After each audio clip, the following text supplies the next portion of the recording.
Now, in this session, I am going to discuss about the tips for teachers, followed by the topic fertilization, post-fertilization, endosperm and embryo, seed, apomixis, polyembryony, parthenocarpy and its significance. Now let's move on to the tips for teachers. In the textbook you would have seen English Tamil terminology that represents Tamil technology for botanical terms given for easy understanding. References, list of related books for further details of the topic. Web links, list of digital resources. Competitive exams questions, it is mainly for the students, modern questions to face various competitive exams. Now let us move on to the topic fertilization. The fusion of male and female gametes is called fertilization. Fertilization in angiosperms is double fertilization type. Events of fertilization is as follows. It involves in double fertilization or germination of pollen to form pollen tube in the stigma, growth of pollen tube in the style, direction of pollen tube towards the micropyle of the ovule, entry of the pollen tube into one of the synergids of the embryo sac, discharge of male gametes, syngamy and triple fusion. The events from pollen deposition on the stigma to the entry of pollen tube in the ovule is called pollen pistil interaction. It is a dynamic process which involves recognition of pollen and to promote or inhibits its germination and growth. Now you can see in this picture the fertilization process. The next step is, in nature, a variety of pollens falls on the receptive stigma, but all of them do not germinate and bring out fertilization. The receptive surface of the stigma receives the pollen. If the pollen is compatible with the stigma, it germinates to form a tube.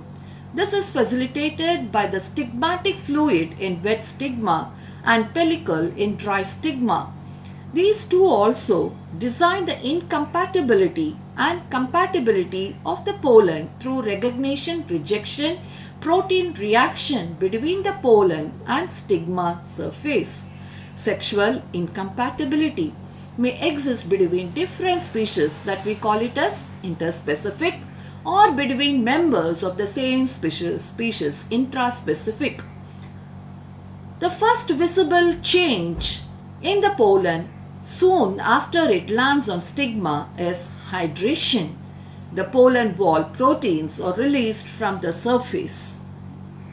During the germination of pollen, its entire content moves into the pollen tube. The growth is restricted to the tip of the tube and all the cytoplasmic contents move to the tip region. The remaining part of the pollen tube is occupied by a vacuole which is cut off from the tip by callose plug. The extreme tip of the pollen tube appears hemispherical and transparent when viewed through the microscope. This is called cap block. As soon as the cap block disappears, the growth of the pollen tube stops. Pollen tube in the style. After the germination, the pollen tube enters into the style from the stigma. The growth of the pollen tube in the style depends on the type of style. Hollow style, open style. It is common among monocots. A hollow canal running from the stigma to the base of the style is present. The canal is lined by a single layer of glandular canal cells that we call it as transmitting tissue. They secrete mucilaginous substances. The pollen tube grows on the surface of the cells lining the stylar canal. The canal is filled with secretions which serve as nutrition for growing pollen tubes and also controlling incompatibility reaction between the style and pollen tube. The secretions contain carbohydrates, lipids and some enzymes like esterases, acid phosphatases as well as compatibility controlling proteins. Solid style is the next type. It is of closed type. It is common among dicots. It is characterized by the presence of central core of elongated, highly specialized cells called transmitting tissue. This is equivalent to the lining cells of holostyle and does the same function. Its contents are also similar to the content of those cells. The pollen tube grows through the intercellular spaces of the transmitting tissue. Here we can see the types of style, that is the semi-solid style, half-closed style type. This is intermediate between solid and open type. There is a difference of opinion on the nature of transmitting tissue. Some authors consider that it is found only in solid styles, while others consider the lining cells of the hollow style also has transmitting tissue. Entry of pollen tube into the ovule is depicted in the picture. There we have three types. The first one is the porogamy, when the pollen tube enters through the micropyle. The second one, chalazogamy, when the pollen tube enters through the chalaza. The third type, that is the mesogamy, when the pollen tube enters through the integument. The entry of pollen tube into embryo sac. Irrespective of the place of the entry of the pollen tube into ovule, it enters the embryo sac at the micropylar end. The pollen enters into the embryo sac directly into one of the synergids. The growth of the pollen tube towards the ovary, ovule and embryo sac is due to the presence of chemotropic substances.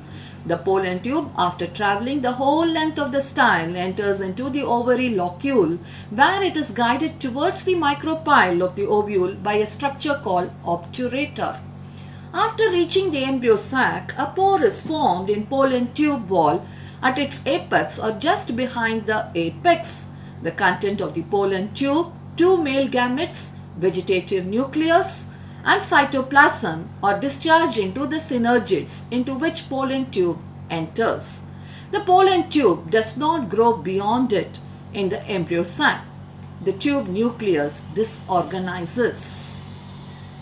The next one is the important step, that is the double fertilization and triple fusion. G. Navashin and L. Gignard in 1898 and 1899 observed in Lilium and Fritillaria that both the male gametes released from a male gametophyte are involved in the fertilization. They fertilize two different components of the embryo sac. Since both the male gametes are involved in fertilization, the phenomenon is called double fertilization and it is unique to angiosperms. One of the male gametes fuse with the egg nucleus, syngamy, to form zygote.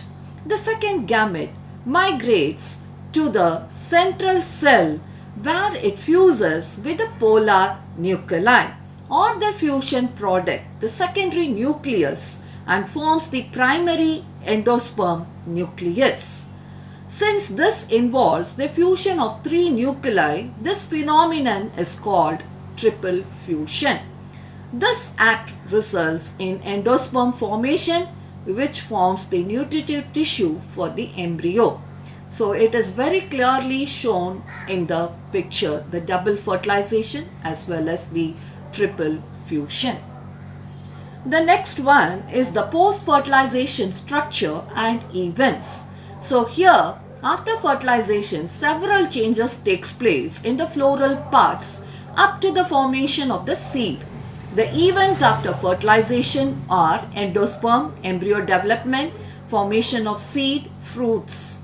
They are known as the post-fertilization changes. So here in this picture, you can see to the post-fertilization events, as well as in that tabular form, you can see the parts before fertilization, transformation after fertilization. The next one, we can move on to the endosperm. The primary endosperm nucleus divides immediately after fertilization, but before the zygote starts to divide into an endosperm. The primary endosperm nucleus is the result of triple fusion, two polar nuclei and one sperm nucleus, and thus has 3n number of chromosomes. It is a nutritive tissue and regulatory structure that nourishes the developing embryo. Nuclear endosperm. In this nuclear type, the primary endosperm nucleus divides into two without any wall formation. The subsequent division of these two nuclei or free nuclei so that the endosperm consists of only free nuclei and cytoplasm around them. The nuclei may either remain free or may become separate by walls in later stages. Some of the examples are Coccina, Capsula and Arachis.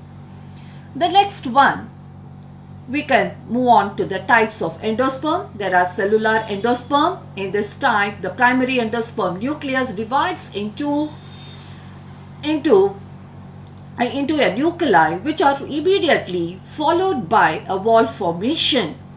Subsequent divisions are also followed by walls. Examples Adoxa, Helianthus and Scoparia. Helobial endosperm. In helobial type, the primary endosperm nucleus moves towards the base of the embryo sac where it divides into two nuclei. These two nuclei are separated by a wall to form a large micropylar chamber and a small chalazal chamber. The nucleus of the micropylar chamber undergoes several free nuclear divisions, whereas that of the chalazal chamber may or may not divide. Some of the examples are Hydrilla and Vallisneria. The endosperms may either be completely consumed by the developing embryo or it may persist into the mature seeds. Those seeds without endosperms are called non-endospermous or ex-albuminous seeds. Examples are pea, groundnut and beans.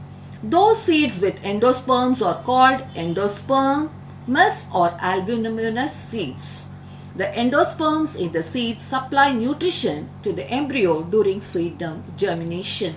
Example paddy, coconut and castor. The next we will move on to the types of endosperm. Under that, ruminate endosperm. The endosperm with irregularity and unevenness in its surface forms ruminate endosperm. Example are Areca catechu. The activity of seed coat or the endosperm itself results in this type of endosperm. The unequal radial elongation of the layer of seed coat results in the rumination of endosperm in Passiflora. In Anonaceae and Aristolochiaceae, definite ingrowth or infolding of the seed coat produces ruminate endosperm. The irregular surface of the seed coat makes endosperm ruminate in Mystica. Functions of endosperm. It is the nutritive tissue for the developing embryo. In majority of angiosperms, the zygote divides only after the development of endosperm. Endosperm regulates the precise mode of embryo development. The next important step is the endosperm haustoria. Another interesting feature of the endosperm is the presence of haustoria. In the case of helobial endosperm, the chalazal chamber itself acts as haustorial structure. In cellular and nuclear endosperm, special structures are produced towards the micropylar, chalazal, both the micropylar and chalazal, which may be in lateral direction depending on the species. These absorb nutrients from other outer tissue or from ovary tissue and supply them to the growing embryo. Embryogenesis, development of dicot embryo. The development of dicot embryo, Capsella bursa pastoris, is of anagard or crucifer type. The embryo develops at micropylar end of embryo sac. The zygote divides by a transverse division, forming upper or terminal cell and lower or basal cell. The basal divides transversely and the terminal cell divides vertically to form a four-celled pro-embryo. The next one is the development of dicot embryo. A second vertical division, right angle to the first one, takes place in terminal cell, forming a four-cell stage that we call as quadrant. A transverse division in the quadrant results in 8 cells that we call it as the octant stage. The upper tier of the 4 cells of the octant is called epibasal or anterior octant, and the lower tier of the 4 cells constitute hypobasal or posterior octants. A periclinal division in the octants results in the formation of 16 cells, later on 8 cells in the outer and 8 in the inner. The outer 8 cells represent the dermatogen and undergoes anticlinal division to produce epidermis. The inner 8 cells divide by vertical and transverse division to form outer layer of cerebellum, which gives rise to cortex, and a central region of pleurome, which forms stele. During the development, the 2 cells of the basal cell undergo several transverse division to form 6 or 10-celled suspensor. The next one, we are moving on to the development of dicot embryo. The embryo at this stage become globular, and the suspensor helps to push the embryo deep into the endosperm. The uppermost cell of the suspensor enlarged to form the haustorium. The lowermost cells of the suspensor is called hypophysis. A transverse division and 2 vertical division right angle to each other of hypophysis results in the formation of 8 cells. The 8 cells are arranged in 2 tiers of 4 cells. Each, the upper tier, give rise to the root cap and epidermis. At this stage, embryo proper appears heart-shaped cell divisions in the hypocortile, and the cotyledon regions of the embryo proper results in elongation. This you can see in this diagram. The dicot embryo, further the development results in curved horseshoe-shaped embryo in the embryo sac. The mature embryo has a radicle, 2 cotyledons and a plumule. The next one, we are moving on to the seed. The fertilized ovule is called seed and possesses an embryo, endosperm and a protective coat. Seeds may be endospermous, that is in wheat, maize, barley and sunflower, or non-endospermous, bean, mango, orchids and cucurbits. Structure of Caesar seed as an example for dicot seed. The mature seeds are attached to the fruit wall by a stalk called funiculus. The funiculus disappears, leaving a scar called hilum. Below the hilum, a small pore called micropyle is present. It facilitates entry of oxygen and water into the seed during germination. Each seed has a thick outer covering called seed coat. The seed coat is developed from integuments of the ovule. The outer coat is called testa and it is hard, whereas the inner coat is thin, membranous and it's called tegmen. In pea plant, the tegmen and testa are fused. Now we can see the dicot seed in the picture. 2 cotyledons laterally attached to the embryonic axis are present. It stores the food materials in pea, whereas in other seeds like castor, the endosperm contains reserve food and the cotyledons are thin. The portion of embryonal axis projecting beyond the cotyledons is called radicle or embryonic root. The other end of the axis called embryonic shoot is the plumule. Embryonal axis above the level of cotyledon is called epicotyle, whereas the cylindrical region between the level of cotyledon is called hypocotyle. The epicotyle terminates in plumule, whereas the hypocotyle ends in radicle. The next one, we are moving on the structure of oryza seed, that is an example of monocot seed. The seed of paddy is one-seeded and it is called caryopsis. Each seed remains enclosed by a brownish husk which consists of glumes arranged in 2 rows. The seed coat is a brownish, membranous layer closely adhered to the grain. Endosperm forms the bulk of the grain and it's the storage tissue. It is separated from embryo by a definite layer called epithelium. The embryo is small and consists of one shield-shaped cotyledon known as scutellum, present towards lateral side of the embryonal axis. A short axis with plumule and radicle protected by the root cap is present. The plumule is surrounded by a protective sheath called coleoptile. The radicle, including root cap, is also covered by a protective sheath called coelorhiza. The scutellum supplies the growing embryo with food material absorbed from the endosperm with the help of the epithelium. The next one, we are moving on to the structure of the oryza seed in the picture, where you can see the fruit caryopsis entire. Then the LS of fruit is been showing having the parts of the endosperm, scutellum, coleoptile, shoot apex, radicle, root cap, coelorhiza. The plumule is surrounded by a protective sheath called coleoptile. The radicle, including the root cap, is also covered by a protective sheath called coelorhiza. The scutellum supplies the growing embryo with food material absorbed from the endosperm with the help of the epithelium. The next one, we are moving to the topic apomixis. Reproduction involving fertilization in flowering plants is called amphimixis, and wherever reproduction does not involve union of male and female gametes is called apomixis. The term apomixis was introduced by Winkler in the year 1908.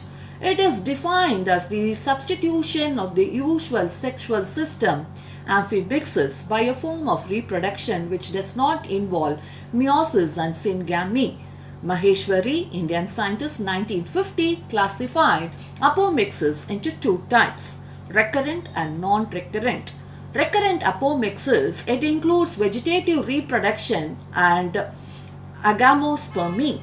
Non-recurrent apomixis or haploid embryo sac developed after meiosis develops into an embryo without fertilization. You can see the flow chart for further observation. Vegetative reproduction or plant propagate by any part other than seeds. Examples for bulbils, Fritillaria imperialis, bulbs, allium, Runda mentha arvensis, sucker, it is the chrysanthemum. The next one is the agamospermy. So it refers to the process by which embryo sac are formed by eliminating meiosis and syngamy. What is adventive embryony?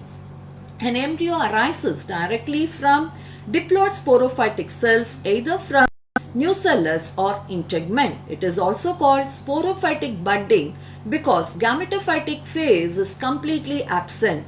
Adventive embryos are found in citrus and mangifera.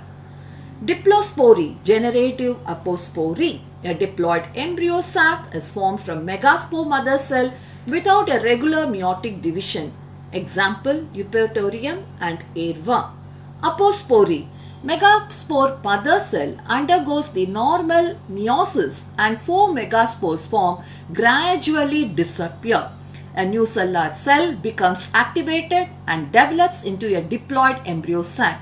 This type of apospory is called somatic apospory, that you find it in Hieracium and Parthenium. The next one is about the polyembryony. Occurrence of more than one embryo in a seed is called polyembryony. The first case of the polyembryony was reported in certain oranges by Anton von Leeuwenhoek in the year 1719. Polyembryony is divided into 4 categories based on its origin. Cleavage polyembryony, example is orchids. Formation of embryo by cells of the embryo sac other than eggs, synergids, that is Aristolochia, antipodals, ulmus and endosperm, balanophora.